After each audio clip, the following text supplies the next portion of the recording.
What's going on, guys, and welcome to Who to Sign For. Now in this series I'm giving you my recommendations on what players to sign for a specific team in career mode. Before we go on, I will say that the signings you'll see aren't designed to be realistic, and the player ratings and potential of the players may vary depending on what database you're using and how they perform for you during the season.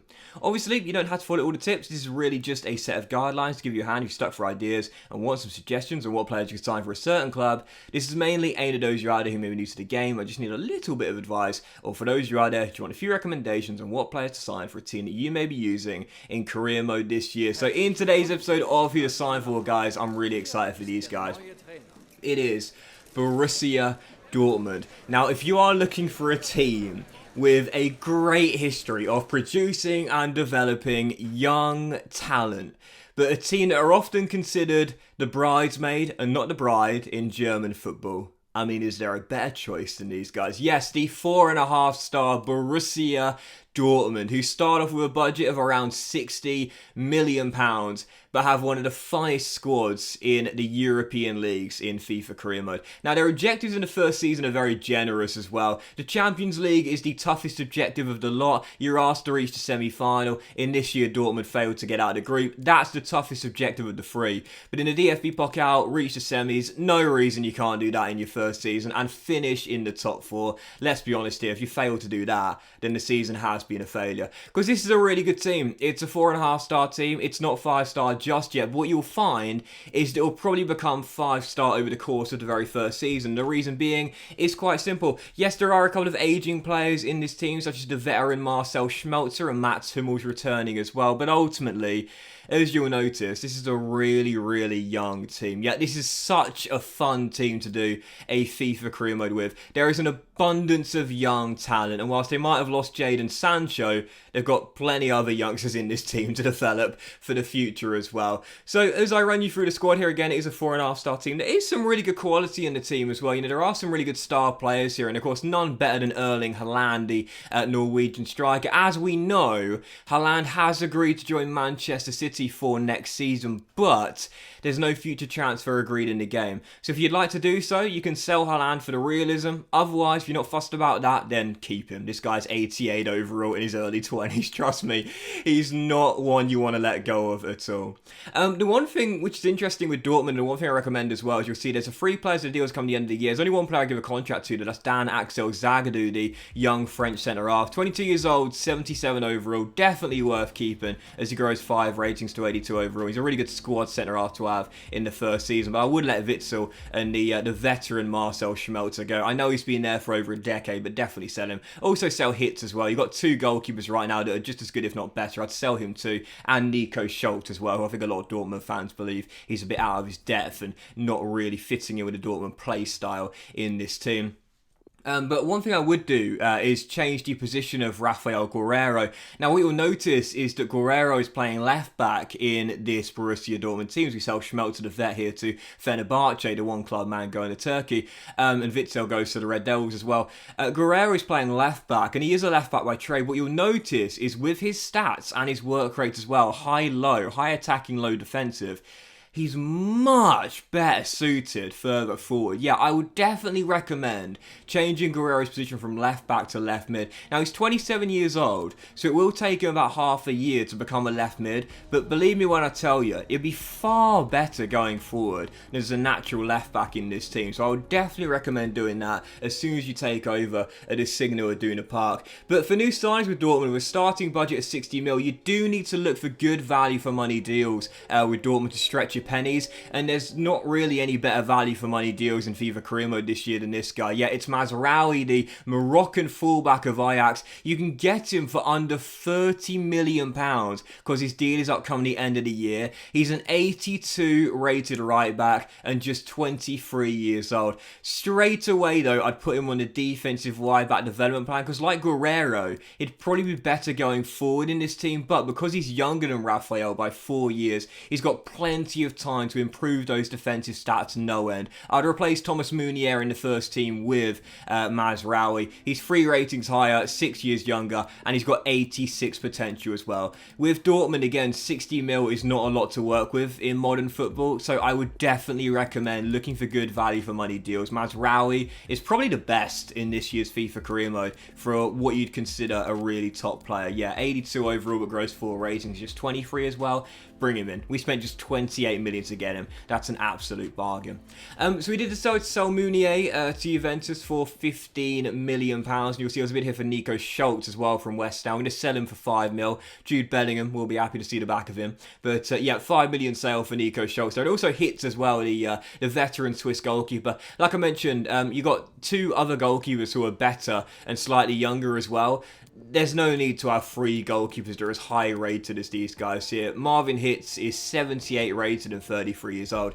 But he's not going to see a minute's worth of football. There's no point in having him on a decent salary. You might as well sell him because he won't play a game. He'll eat into your wage budget and it'll be a bit of a, well, maybe not a white elephant because he won't cost you that much money in wages, but he's just not worth keeping around. So we sold him to Torino for 5 mil. Meunier went to Juve for 15, and we also sold Nico Schultz as well to West Ham for 5 million. So I would look to replace Schultz and Schmelzer at left back with a new one because you are going to phase Rafael Guerreiro further up the pitch to play left mid, and there are 2 names I would recommend. You've got Renan Lodi of Atletico Madrid, who I'm a massive fan of, super energetic, really hard worker, and great on the offensive end as well. And also Kieran Tierney of Arsenal as well. These are both really good, creative, attack-minded young left backs in their early 20s. They'll probably cost you around the same sort of money because they're the same age and the same rating as well. I think Tierney might be a year older actually, but even so, they're basically the same age and the same overall too. So they're going to cost you a bit over the valuation because the clubs Arsenal and Atletico won't want to sell them because they're their starting left back. So of course you will have to pay a little bit over the odds. Having said that, they would definitely be worth picking up, and I'd say it's personal choice you'd prefer here, or whichever one is cheaper. We sold Hitz to Torino for 5 mil, and as you'll see for Arsenal, they wanted just shy of 50 mil plus a sell-on clause for Tierney, with Atletico Madrid a few million cheaper and no sell-on clause as well. So with Dortmund, as I mentioned before, you do need to spend your pennies wisely because 60 million budget is not a lot in modern day football. So I opted for the cheaper option, which is Renan Lodi. In the end, we negotiated £42.5 million deal with Diego Simeone. That is quite a bit over the valuation. We probably would have to spend a little bit more on Tierney, and they both have the same potential at 86 as well. Plus Lodi is a year younger too. So again, ultimately it's personal preference. You'd prefer Renan Lodi or Kieran Tierney, but to me, I think Lodi a little bit cheaper, a year younger. They're both the same overall and both have the same potential, and they're similar sort of players as well, but I opted for Lodi because he was slightly cheaper at 42.5 mil. It's a lot of money, but I'd definitely say it's worth it. And again, you'll see with Rafael Guerreiro, what I decide to do here is phase him further up, because just like with Guerreiro, Lodi is quite good when going forward. What you need to remember is that Lodi's 4 years younger than Rafael, so it'll be much easier for him to get the defensive work rate up from medium to high, whereas Rafael's is low to high. So that's why, again, in my opinion, with Rafael, you see here in the top left of Rafael, he actually has a +4 attribute boost when you change it from left mid to left mid from left back. Rafael playing at left back is actually detrimental to his range of stats, whereas playing left mid, he gets an attribute increase. That shows you he's much better when going forward than he is sitting deeper. So I'd drop Hazard to the bench, have Guerreiro at left mid, and have Renan Lodi as your new starting left back. I won't show you that though, you would have seen very briefly. I mentioned at the start of today's episode, if you do want to sell Haaland for the realism, then of course you know in the summer window Man City are probably going to come knocking. He is of course going to join them in the summer. I'm very excited to watch him in the Premier League. If you've been watching me for a while, you'll know I'm a massive fan of the young Norwegian striker. Can't wait to see how he works under Pep Guardiola and how he fares in the English top tier, just like his dad did, of course, many years ago now.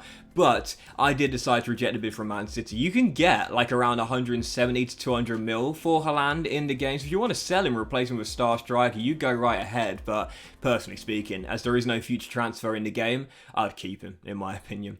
We did decide to sign a new backup left back as well for Renan Lodi. Of course, we sold Schmelzer and we sold Schultz as well. And of course, we know now that Guerrero is going to play left mid in this team. We don't have a backup left back for our new man in Renan Lodi. The guy I'd recommend is another player playing in La Liga. It's Alex Centelles. I said with Dortmund, you need to stretch your pennies and be very wise with your spending. He's a great budget left back to have because he's out of contract at the end of the season with Almeria, which means you can get him for under the valuation. We spent just 8 million to get him, and he's got a starting overall of 75, which is really solid as a backup left back. And he also grows 9 ratings to 84 overall. Definitely worth picking up for under the valuation. He'll be worth a lot more than 8 million as the years go by.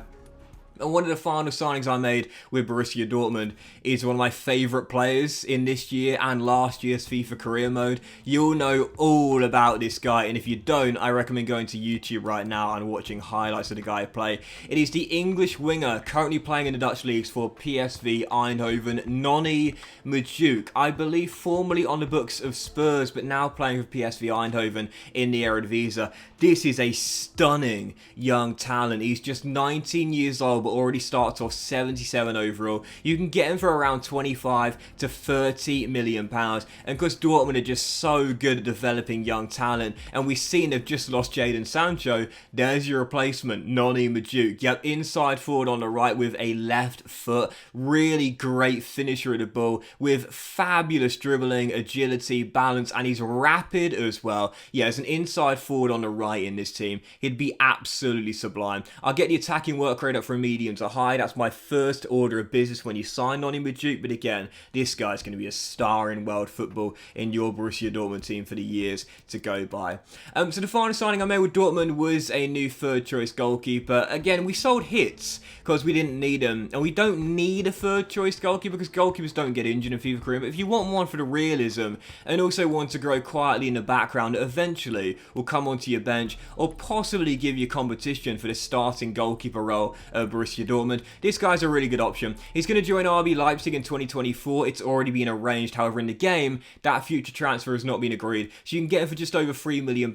It's the young Belgian shot stopper, Martin van der Voort. Only 19 years old, but 71 overall, and he's got 84 potential as well. So in the first season again, second season, possibly even third season, you won't play him much other than the occasional cup game, but he's younger than Hits, he'll be cheaper than Hits, and he's got far more potential than Hits as well. It just makes a lot of sense. And yeah, with Dortmund, as you'll see, we really improved the team and made it younger as well. Because Dortmund has such a great, rich history of developing young talent, you don't want to sign stars with this team. You want to sign the youngsters to develop for the future, and we've got them. We improved our fullback positions with Mazraoui and Lodi coming straight into the first 11. We now got Centelles and Noni coming off the bench as well. And of course, Martin van der Voort in the reserves to develop for the future as well. Yeah, it's a really fun Dortmund team, this one, and I'll continue to add to the great amount of young talent they've already got. So as per usual, with Dortmund, we'd simulate the end of the season and see how we get on. Not asked to win a trophy in the first season. Very reasonable objectives laid down by the board, and as you can see,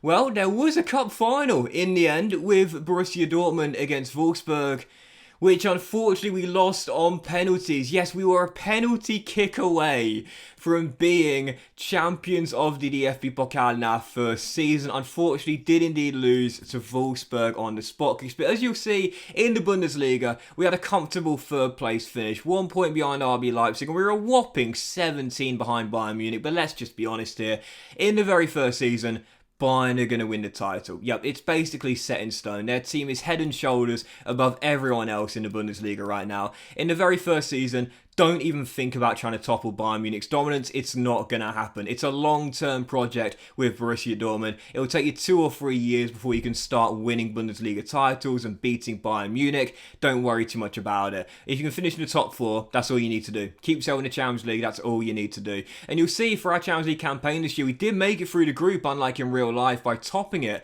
with 14 points and 4 wins in 6. Unfortunately, we did get through Chelsea in the last 16, but we're knocked out in the quarters by Liverpool. No shame in that though. Jurgen Klopp beating his old team. They're in the final this year, of course, as they chase that historic quadruple. But to me, getting to the quarters, whilst the board would consider it a failure because they asked to reach the semis, that to me is a really, really tough objective there.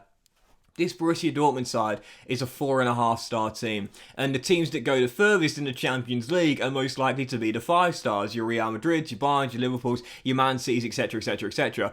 To knock out so many of them and get yourself to the semis, that's such a tough aim. So in the first season, just getting through the group, in my opinion, is what I would call a success. The board would consider that a failure, quarterfinals, in my opinion. That's a good season in Europe. But I'd show you this though as I run you through the team here. Oh, guys, seriously, if you are doing a Dortmund career mode, please take my advice and convert Rafael Guerreiro to left mid, because the jump up was unbelievable. You would have seen it. He grew to 88 overall as Mazraoui grew 4 ratings to 86 overall. Really worked hard on his defensive stats during the season and got the defensive work rate up from low to high as well. But Rafael Guerreiro, oh my god, 14 goals, 14 assists in 37, up 5 ratings to 88 overall. Guys, the biggest tip I can give you for a Borussia Dortmund career mode, I mean, I've just given you signing suggestions, but my biggest tip is to convert Rafael Guerreiro from left back to left mid. He's wasted at left back in this career mode. You've got to convert him to left mid. He'd be so much better on that left hand side. An absolute star once you change his position. But even so, it's a great team, and like I mentioned before, it's just all about bringing in and developing young talent. That's all about, that's what Borussia Dortmund are all about. Developing young talent, the ones they've got and the ones you're bringing as well. They start a 4.5 star, but after just one season, you'll already be a 5-star team. This is such a fun team to use if you're looking for a challenge, a long-term project, but a side that have a lot of great young talent as well. Dortmund are basically as fun as it gets in FIFA Career Mode. But that will end today's episode of Who to Sign For, guys. Big fan of watching. Hope you enjoyed. If you had done, please do drop a like. Much love to you all. Have a fantastic day, and I'll see you for the next episode of Who to Sign For very soon.